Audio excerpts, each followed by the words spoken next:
আপনাকে যদি বলি মাছও নিজের বাচ্চাদেরকে দুধ খাওয়ায়, হ্যাঁ, এই ব্যাপারটা অবিশ্বাস্য মনে হলেও এমন এক দুর্লভ মাছ আছে এই পৃথিবীতে যে কিনা দুধ উৎপাদন করে। এখন আমরা যেই টিস্যু ব্যবহার করি সেটি আসলে প্রথমে আবিষ্কার করা হয়েছিল মাস্ক হিসেবে।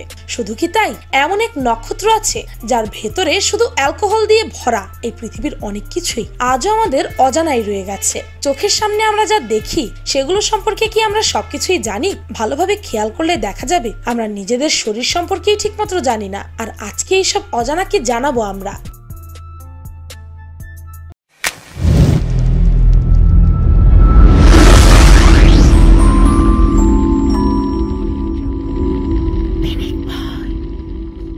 নাম্বার 1, আরাপাইমা হলো দক্ষিণ আমেরিকার বেশ জনপ্রিয় একটি মাছ, কিন্তু এটি সব থেকে বড় মাছ বলে মনে করছেন বিশেষজ্ঞরা। ব্রাজিলের বিভিন্ন নদীতে আরাপাইমা মাছ সংখ্যায় কমে যাচ্ছে।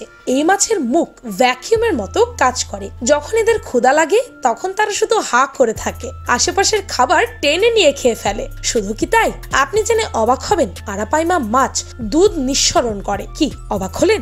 বলতে গেলে বলা যায় আরাপাইমা মাছ তাদের বাচ্চাদেরকে দুধ খাওয়ায়, কিন্তু এগুলো আসলে রিয়েল দুধ না। এগুলো দুধের মতোই দেখতে শ্লেষ্মা। পিতামাতা উভয়ই তাদের ত্বক থেকে এই স্লাইম উৎপাদন করে, যা শুধু পুষ্টি সমৃদ্ধ নয় বরং এতে উপকারী ব্যাকটেরিয়াও রয়েছে। এই মাছের বাচ্চাগুলোর জন্য এটা বেশ উপকারী।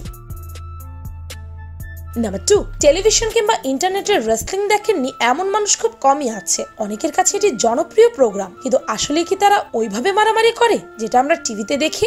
রেসলিং একটা অসাধারণ মঞ্চ নাটক ছাড়া আর কিছুই নয়। তবে সাধারণ মঞ্চ নাটকের সাথে এর পার্থক্য হলো মঞ্চের রেসলারদের ভুলগুলো সহজেই চোখে পড়ে, আর রেসলিং সারা বিশ্বের মানুষ নানা প্রান্ত থেকে উপভোগ করে। যেখানে বড় বড় সেলিব্রিটি রেসলাররা লড়াইয়ে জিততে বেশি আয় করে, সেখানে কেন একজন রেসলার হেরে যায়? এটার কারণও খুবই স্বাভাবিক। মঞ্চ নাটকের মতো এটারও একটা স্ক্রিপ্ট থাকে, যাতে বিভিন্ন অভিনেতারা বিভিন্ন চরিত্রে কাজ করে থাকে। যদি একজন রেসলার নিজে জিততে চায় তাহলে সে শীঘ্রই তার চাকরি হারাবে।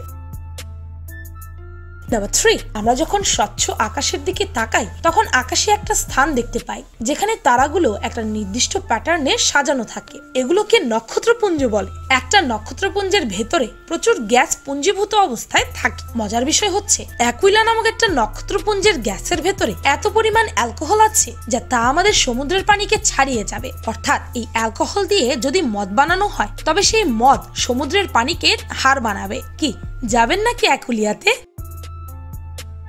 নাম্বার 4, জলে থাকে এবং আমরা খাই। এ কারণে মাছ না হয়েও চিংড়িকে মাছ ডাক শুনতে হয়। কিন্তু আপনি কি জানেন চিংড়ি আসলে একটি পোকা? আরো মজার ব্যাপার কি জানেন? অধিকাংশ চিংড়ি পুরুষ হিসেবে জন্মায়, পরে কেউ কেউ মেয়ে চিংড়ি হয়ে যায়। চিংড়ি তার জীবনে কয়েকবার তার খোলস বদলায়। আপনি আরো জেনে অবাক হবেন যে পানির মধ্যে চিংড়ি শুধু পেছনের দিকে সাঁতার কাটতে পারে। 5, আমরা আমাদের নিত্য প্রয়োজনে ক্লিন করার টিস্যুগুলো ব্যবহার করি। সেগুলো কিন্তু এই কাজের জন্য আবিষ্কার করা হয়নি। ক্লিনেক্স টিস্যুগুলো মূলত গ্যাস মাস্কের কাজে ব্যবহার করার জন্য তৈরি হয়েছিল। প্রথম বিশ্বযুদ্ধের সময় যখন তুলার ঘাটতি দেখা দেয় তখন কিম্বারলি ক্লার্ক একটি পাতলা সমতল সুতির বিকল্প তৈরি করেছিলেন, যা সেনাবাহিনীরা গ্যাসের মুখোশের ফিল্টার হিসেবে ব্যবহার করত। তবে যুদ্ধের মুখোশগুলোর জন্য বিজ্ঞানীরা টিস্যুগুলো নিখুঁত করার আগেই যুদ্ধটি শেষ হয়ে যায় এবং তারা এটিকে মসৃণ নরম করে ক্লিনিক্সে মুখের টিস্যু হিসেবে বাজারজাত করে। নাম্বার 6, আপনি কি জানেন বিড়াল কোনো বস্তুর সাথে তার মাথা ঘষার মানে হচ্ছে সে সেটিকে নিজের বলে দাবি করতে চায়। তাই কোনো বিড়াল যদি আপনার মুখে এসে মাথা ঘষে তাহলে মনে করবেন সে আপনাকে তার পরিবারের একটি গুরুত্বপূর্ণ সদস্য হিসেবে মনে করছে। একই সাথে তারা মনোযোগ আকর্ষণ করার জন্য এটা করে থাকে। নাম্বার 7, আমরা সবাই স্বপ্ন দেখি, কিন্তু আমরা সবাই জানি আমাদের স্বপ্ন সত্যি হয় না। কিন্তু স্বপ্নে আমরা যা দেখি তার একটি জিনিস সবসময় সত্যি হয়, আর তা হলো মানুষের চেহারা। কারণ আমাদের ব্রেন নতুন কোনো মানুষের চেহারা তৈরি করতে পারে না। তাই আমরা আমাদের স্বপ্নে তাদেরকেই দেখি যাদেরকে আমরা বাস্তব জীবনে কোথাও না কোথাও নিশ্চয়ই দেখেছি। নাম্বার 8, এখন যেমন অপরাধ করলে শাস্তি হিসেবে দেওয়া হয় মৃত্যুদণ্ড, প্রাচীনকালে ছিল এই প্রথা, কিন্তু একটু ভিন্নভাবে। দণ্ডপ্রাপ্ত ব্যক্তিকে একটি পানি ভর্তি পাত্রের মধ্যে রেখে প্রথমে ঠান্ডা, তারপর পাত্রের নিচে আগুন জ্বেলে দেওয়া হতো। এতে পানি ধীরে ধীরে গরম হতো এবং বন্দী জীবন্ত সেদ্ধ হয়ে যেত। এইভাবে এক সময় সে মারা যেত। শাস্তির এই ভয়ানক পদ্ধতিটি চর্চা হতো প্রাচীন চীনে। বলা হয় যে মৃত্যুদণ্ডের এই ভয়ঙ্কর পদ্ধতি 15 শতক পর্যন্ত যুক্তরাজ্যে বিদ্যমান ছিল। জাপান, ফিজি, পাপুয়া নিউগিনিতেও এই শাস্তির তথ্য রয়েছে। এমনকি মোগল আমলে 1675 সালে সম্রাট অরঙ্গজেবের আমলেও এই শাস্তি দেওয়া হয়েছিল। নাম্বার 9, চার্লি চ্যাপলিনকে আমরা কে না চিনি, তার অভিনয়ে হেসেছেন হাজার হাজার মানুষ। 1915 সালে একটি অনুষ্ঠানে চার্লি চ্যাপলিনকে দাওয়াত দেওয়া হয় এবং সবাইকে বলা হয় চার্লি চ্যাপলিনের মতো সেজে আসতে। যাকে চার্লি চ্যাপলিনের মতো লাগবে তাকেই সেই পুরস্কারটি দেওয়া হবে। কিন্তু মজার বিষয় হচ্ছে যে এই অনুষ্ঠানে চার্লি চ্যাপলিন নিজেই অংশগ্রহণ করেছিলেন এবং তিনি 3য় স্থান দখল করেছিলেন। চার্লি পরিচালিত সিটি লাইটস ছবিতে ভার্জিনিয়া শেডিলের একটি সংলাপ পছন্দ না হয় বারবার একই সংলাপ বলতে বলেন। অবশেষে 342তম বারে গিয়ে চার্লি সেই সংলাপ বলা পছন্দ হয়।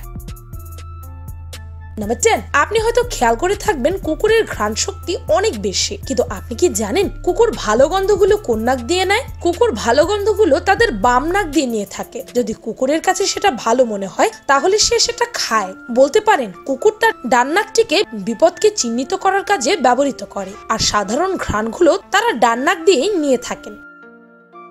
নাম্বার 11, আমরা জানি মানুষের শরীর গঠিত হয়েছে কোটি কোটি কোষের দ্বারা। এই ক্ষুদ্র ক্ষুদ্র কোষগুলোই আমাদের শরীরের হাড় হতে শুরু করে পেশি, রক্ত এবং শিরা ধমনী সৃষ্টি করেছে। তো এই কোষ সৃষ্টি হয়েছে আবার অণুর দ্বারা। একটা অণুর সাইজ এতই ছোট যে নরমাল মাইক্রোস্কোপ দ্বারাও দেখা সম্ভব হয় না। তো এই অণুর গঠন দেখলে দেখা যাবে এর মধ্যে অত্যন্ত অল্প কিছু জিনিস বাদে সবই খালি স্থান। তো বিজ্ঞানীরা দেখেছেন এই শূন্য স্থানের পরিমাণ এতটাই বেশি যে আপনি যদি পৃথিবীতে বর্তমানে যত মানুষ আছে তাদের শরীরের এই অণুগুলো ভেতর থেকে খালি স্থানগুলো বাদ দিয়ে দেন, তাহলে বাকি যে বস্তু থাকবে তার সাইজ একটি চিনির দানার সমান, আর সেই চিনির দানার ভর হবে এই সবগুলো মানুষের সমান। তাহলে বোঝেন আপনার শরীরটা আসলে একটা শূন্য স্থান যেখানে অ্যাকচুয়ালি কিছুই নেই। এই জন্য মানুষকে ফানুস বললে কিছুই ভুল হচ্ছে না।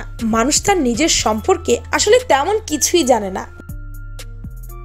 নাম্বার 12, আমরা হয়তো অনেকে ভাবি করোনা ভাইরাস পৃথিবীর থেকে হয়তো বিদায় নিল, কিন্তু এমন কিছুই না, এখনো আছে এই ভাইরাস। আপনি আরো জেনে অবাক হবেন এ পর্যন্ত মাত্র 2টি প্রাণঘাতী রোগ দুনিয়া থেকে চিরতরে বিদায় করা সম্ভব হয়েছে। একটি হলো গুটি বসন্ত, অন্যটি গোমরক। পৃথিবীতে সর্বশেষ গুটি বসন্তের রোগী পাওয়া গেছে সেই 1977 সালে, আজ থেকে প্রায় 42 বছর পূর্বে। অন্যদিকে পৃথিবীতে সর্বশেষ গোমরকের রোগ চিহ্নিত করা হয়েছে 2001 সালে। নাম্বার 13, আইন রাষ্ট্র চালানোর জন্য অপরিহার্য। দেশ পরিচালনার জন্য শুধু আইন প্রণয়ন করতেই গঠিত হয় আইনসভা। ধারণা করা হয় প্রথম লিখিত আইন রচিত হয়েছিল ব্যাবিলনীয় সভ্যতায় হাম্বুরাবির হাত ধরে। তবে এখন পৃথিবীতে এত বিচিত্র আইন রয়েছে কি আর বলবো। এক জারে একটা গোল্ডফিশ পুষবে, ভাবছেন এ কেমন কথা? আপনি তো একদমই বর্বর। হ্যাঁ, আপনাকে অন্তত 2 বা 3টি গোল্ডফিশ একসাথে পুষতে হবে। এটাই রোম আর সুইজারল্যান্ডের আইন। কি অদ্ভুত, তাই না? নাম্বার 14, ডানা মেলে যেই রঙিন প্রজাপতি উড়ে যায় সেগুলো সম্পর্কে আমরা কতটুকুই বা জানি? আপনি জেনে অবাক হবেন ওড়ার জন্য একটি প্রজাপতির দেহের তাপমাত্রা কমপক্ষে 86 ডিগ্রি ফারেনহাইট বা 30 ডিগ্রি সেলসিয়াস থাকতে হয়, অন্যথায় প্রজাপতিগুলো উঠতে পারে না। শুধু কি তাই, প্রজাপতির খাবার খোঁজা বা গ্রহণের ব্যাপারে তাদের পায়ের বিশেষ ভূমিকা রয়েছে। অনিন্দ সুন্দর এই পতঙ্গগুলো খাদ্যের স্বাদ নেয় তাদের পায়ের মাধ্যমে। খাবারের স্বাদ পরীক্ষা করার যে রিসেপ্টর তা থাকে প্রজাপতির পায়ে। তাছাড়া নারী প্রজাপতিরা এক গাছ থেকে আরেক গাছে ঘুরে বেড়ায় এবং পা দিয়ে গাছের নির্দিষ্ট অংশে আঘাত করতে থাকে। এরপর ওই গাছের নিঃসরিত রস পায়ের কেমোরিসেপ্টরের মাধ্যমে পরীক্ষা করে তারা। যদি তাদের নির্ধারিত মানের সাথে সঙ্গতিপূর্ণ হয় তাহলে সেখানে ডিম দেয় তারা। বিয়ে আমাদের জীবনের অত্যন্ত গুরুত্বপূর্ণ একটা পয়েন্ট। যে দিনটার পর থেকে আমাদের জীবনের নতুন একটা সূচনা হয়, আর এজন্যই এই বিয়ের দিনটা নিয়ে আমাদের মধ্যে আছে অনেক অনেক স্বপ্ন। কিন্তু আমার মতে বিয়ের অনুষ্ঠান করা কোনো সেন্সিবল বা লজিক্যাল মানুষের পক্ষে উচিত না। নাও ডোন্ট গেট মি রং, আমি বিয়ের বিপক্ষে কিছু বলছি না। বিয়ে করুন, কিন্তু ধুমধাম ভাবে না, অনুষ্ঠান করে নয়। কোর্ট ম্যারেজ করুন, বা মন্দির মসজিদের মতো পবিত্র স্থানগুলোতে করুন। আপনাদেরকে জানাবো বিয়ের অনুষ্ঠানের কারণে আমাদের সমাজে কত বড় বড় ধরনের সমস্যার সৃষ্টি হয়। আর এসব সত্য জানার পর আপনিই না হয় ডিসাইড করবেন যে নিজের বিয়েতে আপনি অনুষ্ঠান করবেন নাকি করবেন না। কত সব আজব তথ্য, বস্তু, নিয়মরীতি ছড়িয়ে আছে তামাম পৃথিবী জুড়ে, তার কতগুলোই বা আমরা জানি। এসব আজব ফ্যাক্ট বা তথ্য জানা থাকলে জ্ঞানের পরিধিও যেমন বৃদ্ধি পাবে, তেমনি বন্ধু মহলে এইসব তথ্য জাহির করে আসর জমিয়ে দেওয়া যায়। তাই বলি, জানার কোনো শেষ নেই। যে যত বেশি জানবে সেই জীব তত বেশি এগিয়ে যাবে, সব কাজ খুব সহজেই করতে পারবে, সেটা হোক পাঠ্যপুস্তকের শিক্ষা বা অজানা কোনো তথ্য। ভিডিওটি ভালো লাগলে আপনার ফ্রেন্ডস এন্ড ফ্যামিলির সাথে শেয়ার করতে পারেন। আর পিনিক পাই চ্যানেলকে সাবস্ক্রাইব করে বেল আইকনে অল নোটিফিকেশনস অন করতে ভুলবেন না যেন। শুধুমাত্র এভাবে পিনিক পাইয়ের প্রতিটি ভিডিওর নোটিফিকেশন আপনার কাছে পৌঁছে যাবে। আমি ফাল্গুনি, আজকের মতো পর্যন্তই। দেখা হচ্ছে পরের ভিডিওতে।